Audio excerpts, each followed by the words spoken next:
स्वास्थ्य के लिए, स्फूर्ति के लिए, रोग प्रतिरोधक क्षमता बढ़ाने के लिए योगासन एक बहुत बड़ा विज्ञान है। योग भारतीय संस्कृति की विश्व को बहुत बड़ी देन है। हमें योग से जुड़कर रहना है और जो भी हमसे जुड़े हुए लोग हैं उनको भी हमें योग से जोड़ना है, क्योंकि याद रखिएगा योग स्वस्थ जीवन जीने का एक बहुत बड़ा विज्ञान है। वही बनेंगे सुपर हिट जो योग करके अपने आप को बनाएंगे फिट। वही बनेंगे सुपर हिट जो योग करके अपने आप को बनाएंगे फिट। अगर हम रोग मुक्त जीवन जीने की रखते हैं चाहत, तो हमें योग करने की डाल देनी चाहिए आदत। योग से त्रिविध लाभ होते हैं। नंबर 1 आरोग्य, नंबर 2 आनंद और नंबर 3 ऊर्जा का जागरण। ऊर्जा का जागरण ये बहुत महत्वपूर्ण बिंदु है, क्योंकि हमारी जो ऊर्जा है वो हमेशा नीचे की ओर ही प्रवाहित होती है, नीचे की ओर ही गतिशील होती है। तो योग और ध्यान की जो सबसे बड़ी उपयोगिता हमारे जीवन की है वो है कि हमारी ऊर्जा का ऊर्ध्वारोहण होता है। और जब इंसान की ऊर्जा का ऊर्ध्वारोहण होता है तो वो मैन से सुपरमैन बनना शुरू हो जाता है। जैसे जब बारिश होती है तो ऊपर से पानी नीचे गिरता है, वो तो हमें नज़र आता है, लेकिन जब पानी भाप बन के ऊपर जाता है तो हमें नज़र नहीं आता है। ठीक वैसे ही जब ऊर्जा नीचे जाती है, नीचे गिरती है, जब हम संसार में जीते हैं, संसार में जाते हैं, तो ऊर्जा नीचे गिरती हुई तो हमें एहसास में आती है, लेकिन ऊर्जा का ऊर्ध्वारोहण हमें एहसास में नहीं आता है। लेकिन जब हम योग और ध्यान के मार्ग से जुड़ते हैं तो हमारी ऊर्जा का ऊर्ध्वारोहण होता है, हमारी वीर शक्ति का ऊर्ध्वारोहण होना शुरू हो जाता है। हर व्यक्ति के भीतर में काम का भूत सवार रहता है, काम से जुड़े हुए विचार चलते रहते हैं, ये हमारी जन्मजात प्रकृति है। लेकिन अगर हम योग और ध्यान का प्रयोग करें तो मानकर चलिए धीरे धीरे धीरे धीरे धीरे धीरे हमारी वीर शक्ति का ऊर्ध्वारोहण होगा, हमारी ऊर्जा का ऊर्ध्वारोहण होगा। और जब ऊर्जा का ऊर्ध्वारोहण होता है तो हमारे जीवन की सारी परेशानियां अपने आप दूर होनी शुरू हो जाती है। आजकल जिस तरह से फिल्म संस्कृति, पाश्चात्य संस्कृति जैसे जैसे बढ़ती जा रही है, वैसे वैसे लोगों के जो विचार है, विचारों में बहुत गिरावट आती जा रही है।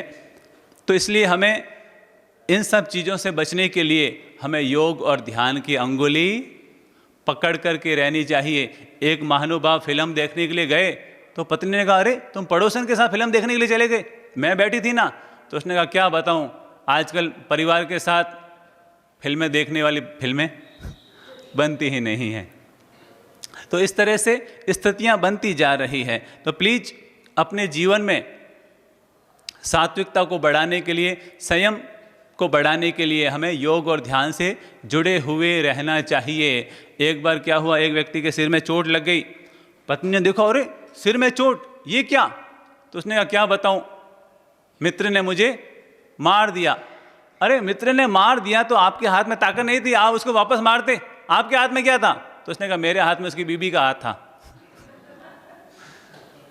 तो ऐसी स्थितियां बनती जा रही है। तो ऐसी स्थिति में शक्ति का ऊर्ध्वारोहण होना बहुत ज़रूरी है और इसमें योग हमें विशेष रूप से सहयोगी बनता है। अगर हमें स्वास्थ्य से प्रेम है तो हमें रोज योग करना चाहिए। अगर हमें सांसों से प्रेम है तो हमें रोज प्राणायाम करना चाहिए। अगर हमें अपनी आत्मा से, अपनी चेतना से प्रेम है तो हमें रोज ध्यान करना चाहिए। और अगर हमें प्रभु से प्रेम है तो हमें भक्ति और समर्पण रोज करना चाहिए।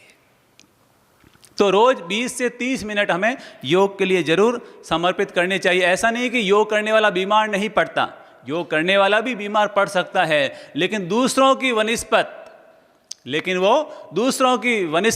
90% कम बीमार पड़ा करता है। क्योंकि योग करने से हमारी रोग प्रतिरोधक क्षमता हमेशा बढ़ी हुई रहती है, हमारे जीवन में एक्टिवनेस बनी रहती है और हमारे जीवन में एनर्जेटिक अवस्था बनी रहती है। तो योग करते समय कुछ बातों का ध्यान रखना चाहिए। नंबर 1, योग हर कोई कर सकता है, बच्चे से लेकर बुजुर्ग तक, स्त्री पुरुष हर व्यक्ति योग कर सकता है। नंबर 1, जब भी आप योग करें तो जो मूल मुद्रा होती है, जैसे हमने ताड़ासन किया, ये मूल मुद्रा हो गई, तो अब इस मूल मुद्रा में हमें कम से कम आधा से 1 मिनट जरूर रुकना चाहिए, तभी हमें उस योग का पूरा फायदा मिलेगा। अगर हम फटाफट कर लेंगे, जल्दी जल्दी कर लेंगे, तो हमें पूरा फायदा नहीं मिल पाएगा। तो मूल आवृत्ति में हमें ज़रूर रुकना चाहिए, और एक योग की आवृत्ति हम 1 बार 2 बार 3 बार हमें जरूर करनी चाहिए। और दूसरा है कि जैसे कोई लग रहा है कि ये योगासन बहुत कठिन है, ये मेरे साथ सूट